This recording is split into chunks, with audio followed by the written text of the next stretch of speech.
a droga. Só isso. Drogado. Os outros filhos também são drogados, mas ela, a Santa Águida, vou me referir assim, tá, doutor? Que é santa aqui, agora é santa. Ela conseguiu acabar com a minha vida. Se eu poderia ter tido uma vida excelente, ela conseguiu acabar. E agora ela vem com esse papo de boa moça e tudo mais. Pra você ter uma noção, ela tentou me dar uma facada uma vez, tentou me matar e era constantemente ameaçada. Agora é eu que batia. Qual é o relacionamento com os seus vizinhos? O Ricardo é um vizinho meu que eu falo para você que eu tenho que colocar a mão para o céu por ele existir ali do meu lado. No momento do disparo, ele foi a única pessoa que foi até minha casa, até porque ele sabia que houve um disparo na casa do lado, não seria eu matando alguém. Aconteceu algum acidente, ele foi lá saber o que tinha acontecido. E nesse momento, ele até me ajudou a socorrer. Até quando a ambulância chegou, para você ter uma noção, a minha esposa, chamava ela de Anjinha. Ela foi andando até a ambulância. Então, quem me ajudou mesmo foi o Ricardo. Tenho muito a agradecer a ele. Ele é um anjo. O que o senhor gostaria de dizer para os jurados em sua defesa? O que eu tenho para dizer é que, primeiramente, a minha filha Águida estava falando que a nossa relação era um inferno, só que foram 50 anos de amor, de felicidade, de cumplicidade, de afeto. Tanto é que, se eu fosse tão ruim assim, por que não tem nenhum boletim de ocorrência em meu nome? Por que ela nunca procurou a delegacia? Porque, na verdade, o único motivo que a gente tinha para procurar a delegacia era referente a ela. Só que a gente não procurava porque a gente tinha medo de morrer. Só que, voltando à relação com a minha esposa, que eu quero falar para vocês, é que se tem uma coisa que eu amava na vida, era ela. Até porque eu acho que aqui não tem nenhum senhor de idade para saber como é que é para pegar uma fila de banco, fila de pão, ônibus. A gente não é visto. A gente é invisível na sociedade. A única pessoa que realmente me via com bons olhos era minha esposa, a única coisa que eu tinha. Para falar a verdade, se eu vou ser condenado ou não, pouco me importa. Porque a maior pena da minha vida é me deitar todos os dias e ver que ela não está lá do meu lado por causa de um acidente da arma. É só isso que eu tenho para falar, doutor. Obrigada, sem mais perguntas. Muito obrigado, o senhor pode voltar ao seu lugar. Senhores jurados, tem alguma pergunta? Okay. Passaremos agora aos debates. Passo a palavra ao doutor promotor. O senhor tem 15 minutos. Quando faltar 2 minutos, o senhor será avisado.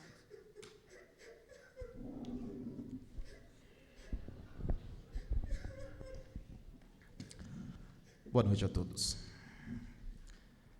É uma honra, nessa noite, poder atuar como representante da sociedade.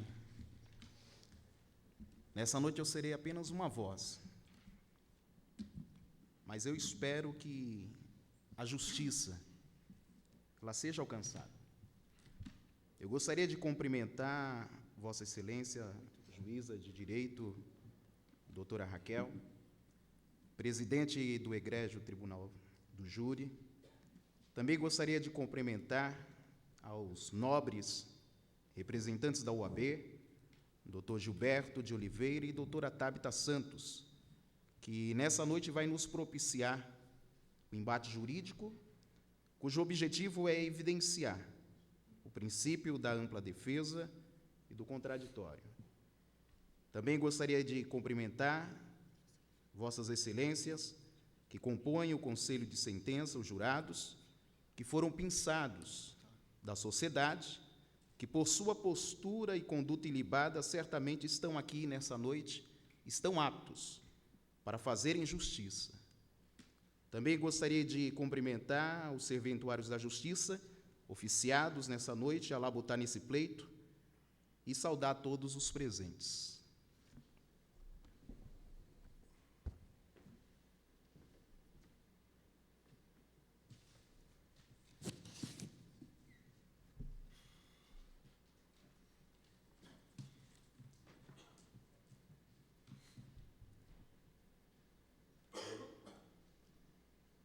O crime que os senhores, Vossas Excelências, que compõem o Conselho de Sentença nessa noite, estão apreciando, é um crime contra a vida. vida é o principal direito de um indivíduo, do ser humano. Pela Constituição, no artigo 5º, diz que a vida é inviolável. E esta vida da senhora Dona Maria Funaro, ela foi ceifada de forma cruel, de forma ardilosa, de forma que não teve nenhuma oportunidade de se defender, pois foi pega desprevenida.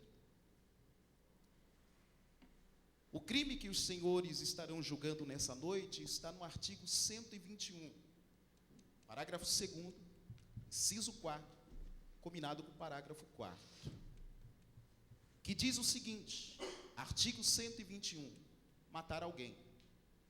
Uma pessoa foi morta, e é atestado pelos laudos da necrópsia. A senhora, Dona Maria, foi alvejada com um tiro na sua fronte, na sua cabeça, quando estava sentada à mesa, almoçando às 12h30 pelo seu companheiro. A senhora Maria, ela teve a sua vida ceifada pelo seu companheiro esse, que durante uma jornada da vida, sempre teve um comportamento agressivo contra ela e contra os seus filhos. É muito fácil agora o senhor Sérgio Funaro sentar naquela cadeira e diante dos senhores derrubar lágrimas. Mas quando nós olhamos ele chegando na delegacia, não havia nada disso. Isso é mera cena, expectação, para fazer com que haja uma dramaturgia aqui. E eu gostaria que os senhores não se deixassem levar em absolutamente nenhum tipo de compulsão, porque esse tipo de papel, ele fazia muito bem dentro da casa dele. Ele oprimia os filhos, oprimia a esposa, e quando não era respondido, ele ameaçava ao ponto de um dia chegar e tirar a vida da sua própria esposa. No inciso 4º, diz que ele usou um recurso que qualifica o crime, que foi pego a esposa de modo desprevenido. É por isso que eu não quero que esse senhor passe somente 6 ou 20 anos numa cadeia, refletindo o que ele fez. Mas essa promotoria deseja que esse senhor aqui, ele venha pegar, se possível, com a decisão dos senhores, a pena máxima. Porque esse crime que ele cometeu não é um crime simples, é um homicídio doloso contra a vida. Esse senhor, ele merece, sim, posteriormente, sob o julgamento dos senhores, uma pena culminada com o ato que ele cometeu, uma pena máxima. Como representante da sociedade e da vítima, que não está aqui,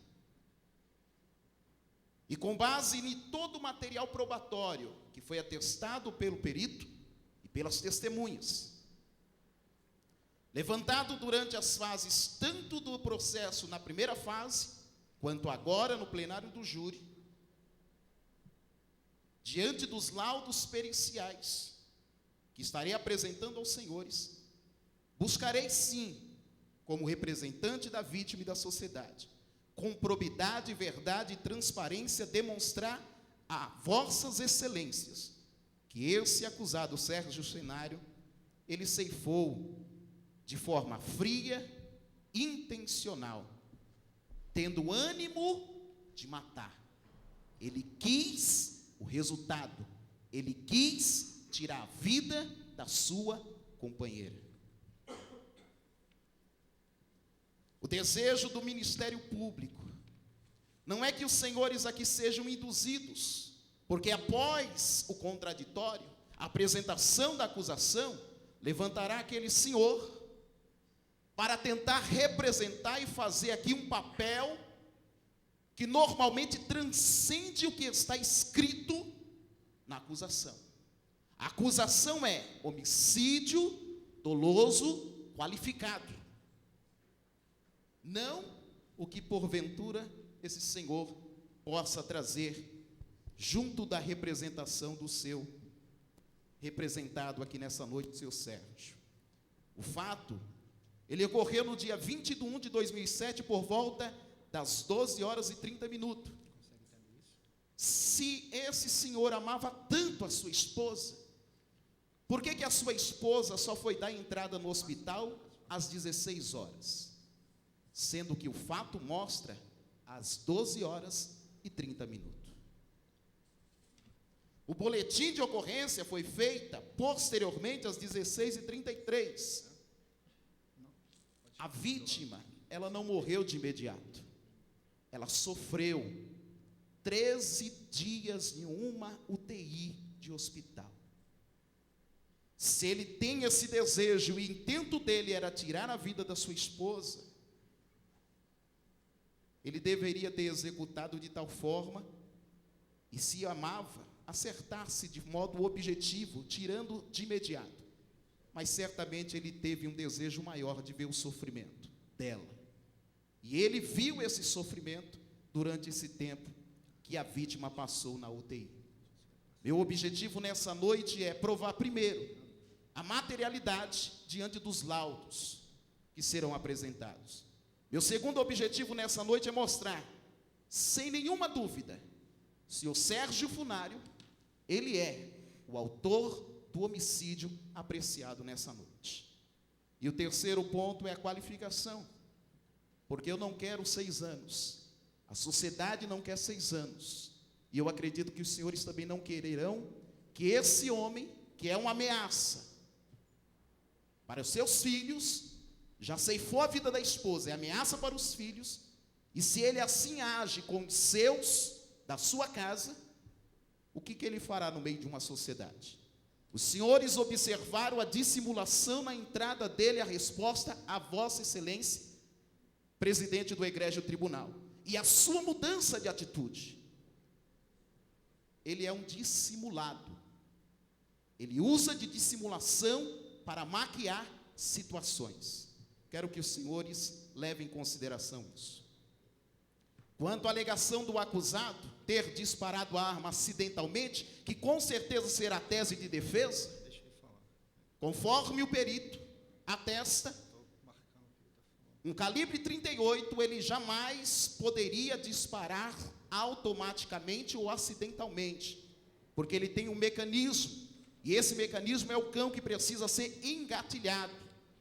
A força utilizada para disparar esse revólver, como diz o nosso réu nessa noite, ele estava limpando a arma. Mas limpando uma arma municiada? Limpando uma arma municiada em frente à sua esposa, sentado à mesa de jantar? Não há imperícia, não há negligência e não há absolutamente nenhum elemento aqui que mostre que ele não sabia o que estava fazendo, mas ele sabia exatamente o que ele queria. Ele estava manuseando a arma e dentro do seu íntimo estava projetando um acidente, que na realidade veio a vitimar de modo ofensivo, tirando a vida da sua companheira. Nas folhas de número 396 a 398, atesta que essa arma não disparou por acaso. Ela foi acionada e houve o disparo com objetivo, intencionalmente. Segundo ponto. Pela ordem, excelência. Pois não. Excelência. Pode citar essa página que Vossa Excelência está falando aí, Página que 300, disparou Ele intencionalmente, já falou. Página Promotoria 398. promotoria já falou a página. mas não apresentou nada. A promotoria já falou a Página página. 398. Se o nobre defensor quiser, pode visualizá-la. 398. Segundo ponto. Disparou intencionalmente, né? Quanto à alegação do acusado de estar procedendo à limpeza da arma no momento do disparo, é que se observar, que na folha 36 a 40 também diz: houve, por parte do seu filho adotivo, Rafael, após ele chegar na sua casa, porque ele não estava presente no momento em que o fato ocorreu, Porque dentro daquele lar morava a senhora Excelência, Maria, pela ordem, o excelência, senhor Rafael não Sérgio, faz parte do o processo. senhor Sérgio, Faz parte do processo. o senhor Sérgio Rafael faz parte do processo. faz parte do processo. Quem é Rafael? O senhor, por favor, reexamine Não. o processo. Quem é Senhor, Rafael? Por gentileza, o senhor deve se manter ao que foi combinado. Rafael não faz Não, parte essa do processo, testemunha não- excelência. Foi alegado aqui Procede. o Ricardo, excelência, a senhora Procede. não interviu. A Procede. vossa excelência não Procede. interviu. Não Procede. tem ninguém chamado Rafael no processo, excelência. Não, por gentileza, os senhores jurados não deverão considerar nenhuma informação a respeito do Rafael. Também, por favor, faça constar em ata que o senhor Ricardo também não consta. Por favor. E foi indagado o réu Foi na hora que foi informação feito a fornecida questão. pelo réu. Segundo ponto.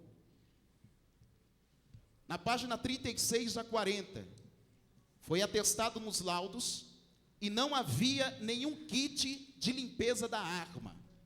Isso demonstra que o réu, ele não estava procedendo a limpeza alguma da arma no momento em que atingiu e disparou contra a sua esposa.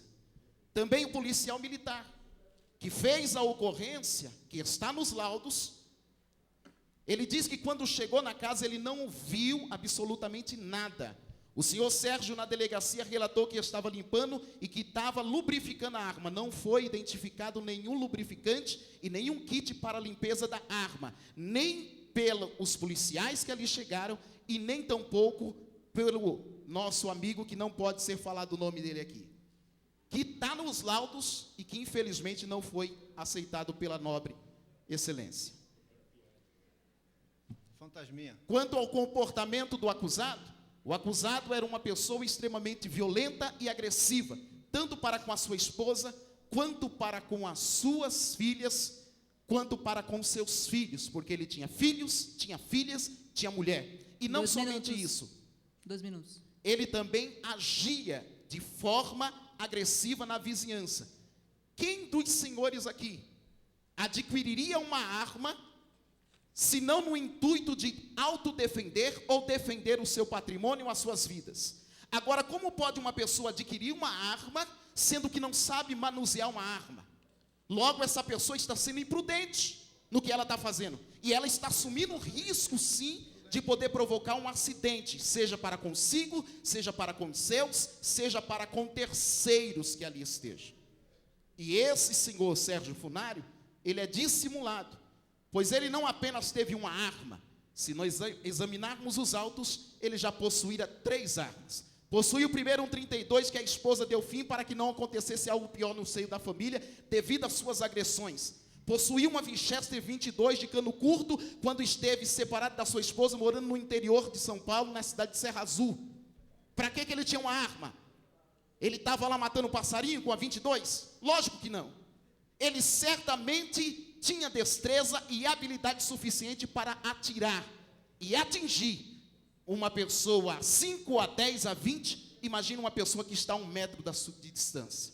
Se ele atingiu a cabeça da sua esposa, foi com uma intenção, e o desejo dele era ceifar a sua vida na hora. Não aconteceu na hora, mas 13 dias depois. Motivo do crime? Homicídio. Tirou a vida de alguém que merecia viver. Diferente desse senhor, que não merece estar livre e estar solto, mas merece estar dentro de um presídio, refletindo pelo que fez. Eu agradeço. Volta o microfone. Pois não.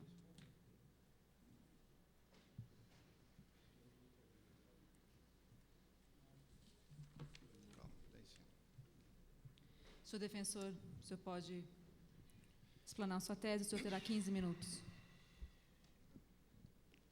É com muita satisfação que eu dirijo meus cumprimentos à excelentíssima senhora doutora juíza presidente desse egrégio tribunal do júri, doutora Raquel da Silva Teixeira. Receba os cumprimentos no meu nome, no nome da minha colega, doutora Tabita Santos, e no nome da Ordem dos Advogados do Brasil. De igual modo, receba também as minhas saudações aos excelentíssimos senhores promotores de justiça, doutor André Araújo e doutor Denis Fernando Cunha. Receba também meus cumprimentos, em nome da minha colega também, Tabita, e da Ordem dos Advogados do Brasil.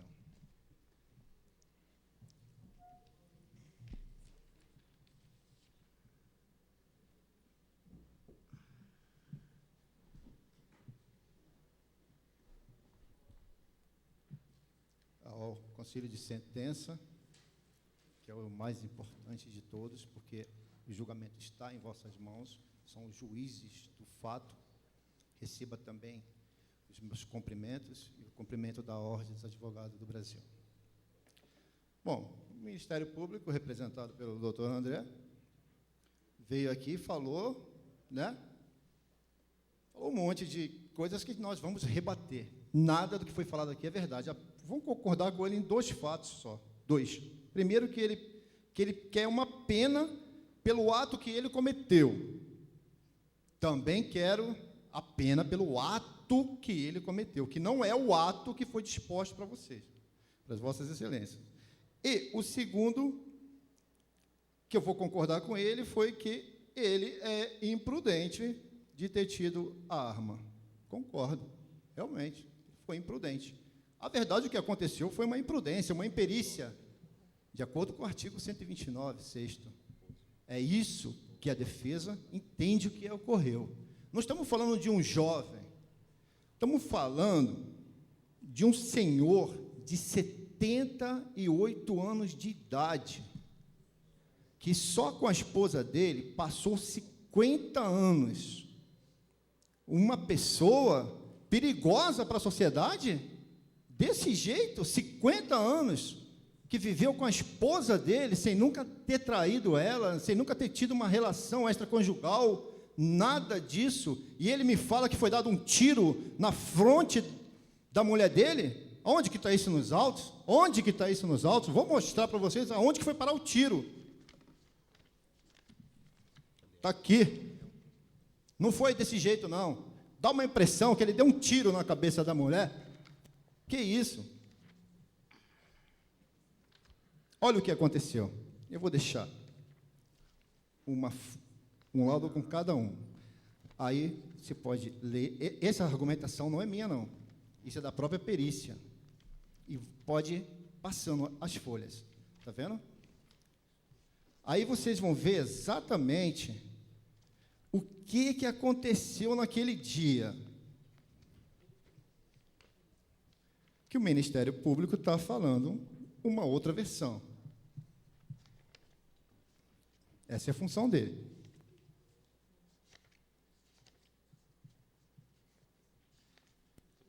Mas vossas excelências estão aqui hoje para julgar o fato. Então, para julgar, tem que olhar como que foi. Aí, esse laudo mostra a reconstituição do crime.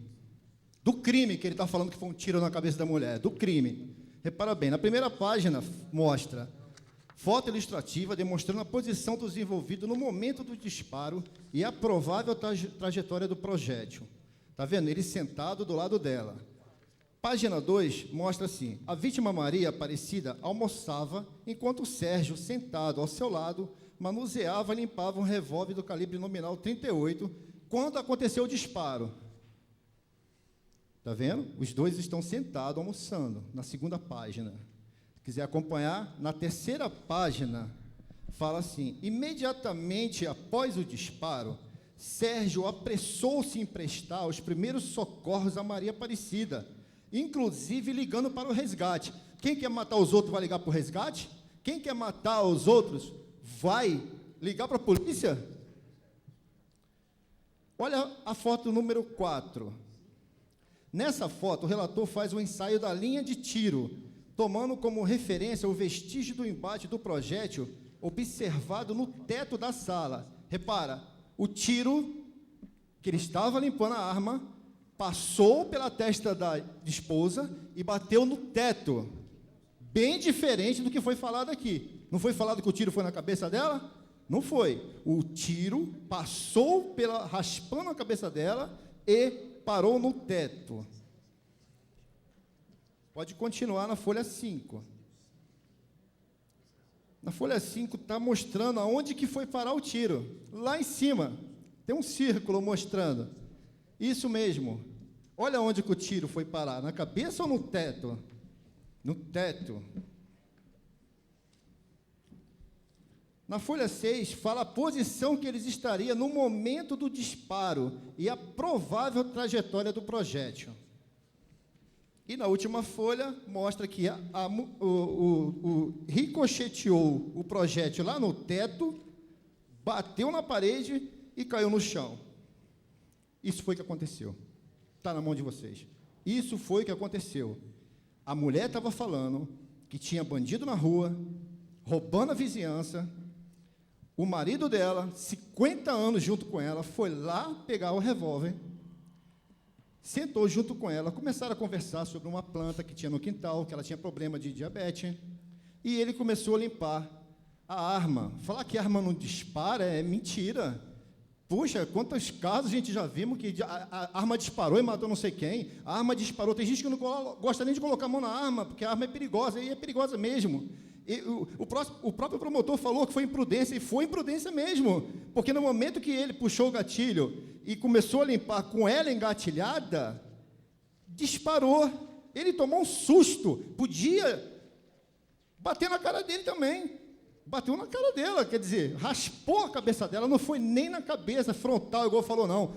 Passou pela cabeça dela e parou no teto, bem diferente da versão que foi falada. Aí falar que o homem desse é perigoso para a sociedade, ele tem 78 anos, ele não sabe nem onde que ele mora. A juíza perguntou onde que ele mora, ele não sabe. Sabe por que ele não sabe onde ele mora? Porque ele morava nessa casa aí e foi disposto lá pela aquela outra lá, aquela Santinha, que foi falada aqui agora, a Águida Santinha. Ela já botou o pai para andar e ele não sabe nem a casa dele. Ele não mentiu aqui não, quando perguntou o endereço, eu não sei, mas não sabe mesmo. A casa dele era ali, a vida dele era com a mulher dele, 50 anos com a mulher dele, 50. De repente mudou tudo, porque a Águida Santinha, o que ela fez?